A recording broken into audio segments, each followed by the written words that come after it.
Namibia elected its first female leaders. Vice President Netumbo Nandi-Ndaitwah was declared the winner Tuesday of a presidential election last week that was tarnished by technical glitches that caused a 3-day extension to allow votes to be cast and rejected as illegal by opposition parties. The 72-year-old Nandi-Ndaitwah won with 57% of the vote, defying predictions that she might be forced into a runoff.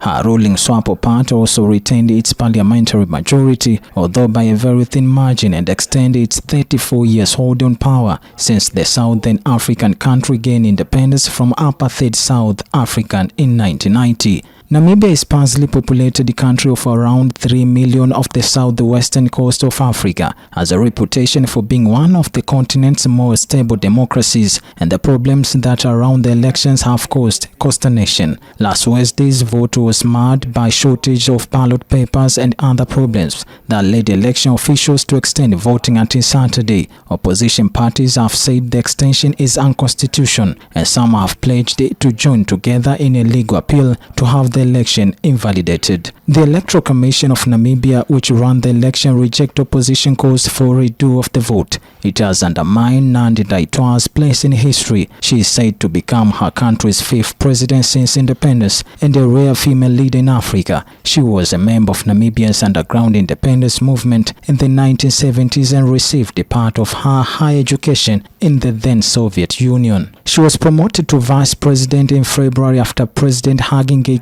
died while in office. Nangolo Mbumba, who became president after Ngengibo's death, didn't run in the election. The ruling SWAPO party won 51 seats in the parliamentary vote, only just passing the 49 it needed to keep its majority, and narrowing, avoiding becoming another lone ruling party to be rejected in Southern Africa this year. It was SWAPO's worst parliamentary election results. A mode of change has swept across the region, with parties that led their countries out of white minority or colonial rule in neighbor South Africa and Botswana, both losing their long-held political dominance. South Africa's African National Congress, which freed the country from the racist system of apartheid, lost its 30 years majority in an election in May and had to form a coalition. Botswana's ruling party was stunningly removed in a landslide in October after governing for 58 years since independence from Britain. Mozambique's long-ruling Frelimo has been accused of rigging an October election and has faced weeks of violent protests against its rule.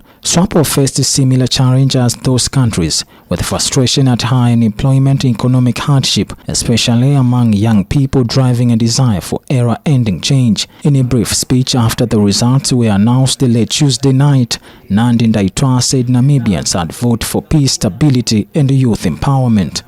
The key issue, as you know, the biggest challenge we have in this country now is unemployment, which is really historical in a way that most of the challenges that we have been facing, they have a negative impact in the labor force. So if you start when we got our independence with HIV/AIDS, it had an impact.